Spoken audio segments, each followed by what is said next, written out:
بسم اللہ الرحمن الرحیم نحمدہ ونصلی علی رسولہ الکریم۔ حضرات گرامی، برادران اسلام، قربانی کے وجوب کا تذکرہ چل رہا تھا۔ شریعت کے اندر باپ اور بالغ اولاد کی ملک کا الگ الگ اعتبار ہے۔ باپ صاحب نصاب ہے، باپ پر الگ قربانی واجب ہوگی۔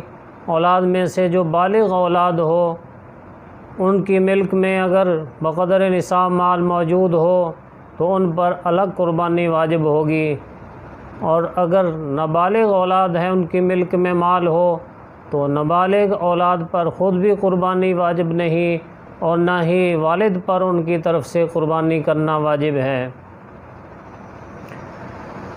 میاں بیوی کی ملک کا الگ اعتبار ہوتا ہے۔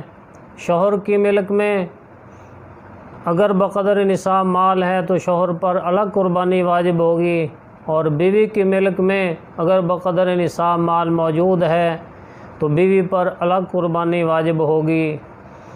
پہلے عرض کیا تھا کہ نصاب کے اندر 5 طرح کے مال کا اعتبار ہوتا ہے۔ بعض کے ساتھ مل کر 52.5 تولے چاندی کی مالیت کو پہنچ جائیں تو قربانی واجب ہو جاتی ہے۔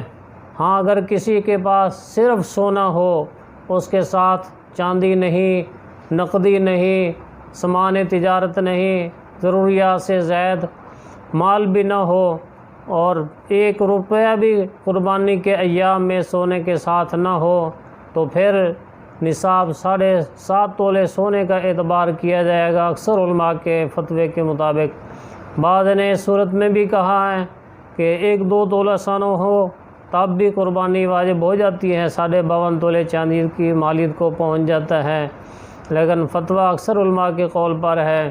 اگر کوئی احتیاط کے پیش نظر بعض علماء کے قول پر عمل کرے، قربانی دے دے تو یہ بہتر ہے، اچھا ہے۔ تو ہر ایک کی ملک کا الگ الگ اعتبار ہوتا ہے، اپنی ملک کو دیکھ کر قربانی کرنا ہوگی۔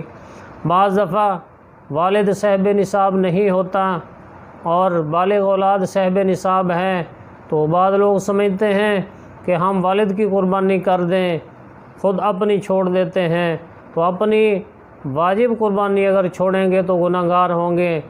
بیٹوں کو چاہیے کہ باپ اگر صاحب نصاب نہیں ہے، ان کی طرف سے اگر قربانی کرنا چاہتے ہیں ثواب کے لیے، تو بیٹے مل کر پیسے جمع کر کے کسی ایک کو اس کا مالک بنا دیں یا والد کو مالک بنا دیں، وہ ان پیسوں سے جانور خرید کر قربانی کر لے، تو اس طرح ان کا تعاون کریں اور اپنی قربانی ہرگز نہ چھوڑیں۔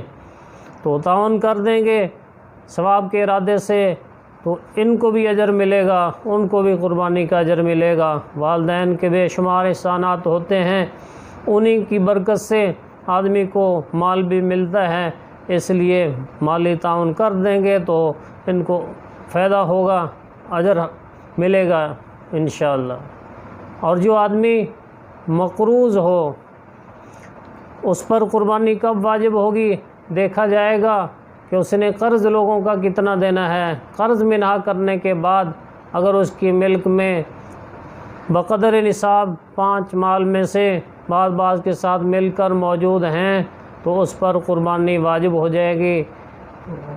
نصاب کی مالیت کیا ہے؟ تو 52.5 تولے چاندی کی قیمت آدمی قربانی کے ایام میں معلوم کر لے اور اپنے مال کا حساب کر لے، کیونکہ قیمت کبھی زیادہ ہو جاتی کبھی کم ہو جاتی ہے، اس لیے آدمی جب وجوب کے ایام آئیں اس وقت قیمت معلوم کر کے اپنا حساب کر لے۔ بعض دفعہ کوئی آدمی ہوتا ہے پاس پیسے نہیں لیکن لوگوں کو پیسے دیے ہوئے ہیں، یعنی لوگوں سے پیسے لینے ہیں۔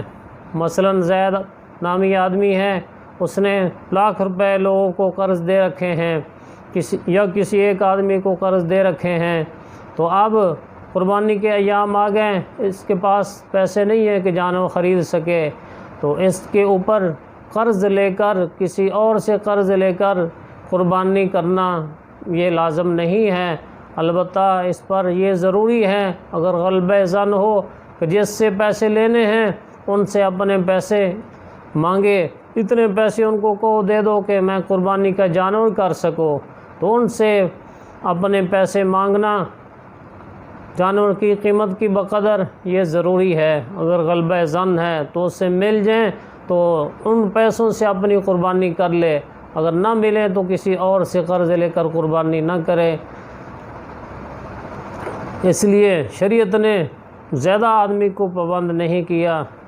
بعض دفعہ مشترک کاروبار ہوتا ہے، 2-3 بھائی اکٹھے کام کرتے ہیں، دکان میں مشترک مال ہے، تو اب جب مشترک مال ہے تو دیکھا جائے گا اس کو اگر تقسیم کریں ہر ایک کی ملک میں بقدر نصاب آتا ہے یا نہیں آتا۔ اگر ہر ایک کی ملک میں بقدر نصاب آ جاتا ہے تو ہر ایک پہ قربانی واجب ہوگی، اور اگر کسی کی ملک میں بھی بقدر نصاب مال نہیں آتا تو پھر کسی پر بھی قربانی واجب نہیں ہوگی۔ اللہ تعالی ہم کو صحیح مسائل سمجھنے کی اور دوسروں تک پہنچانے کی اور عمل کرنے کی توفیق عطا فرمائے۔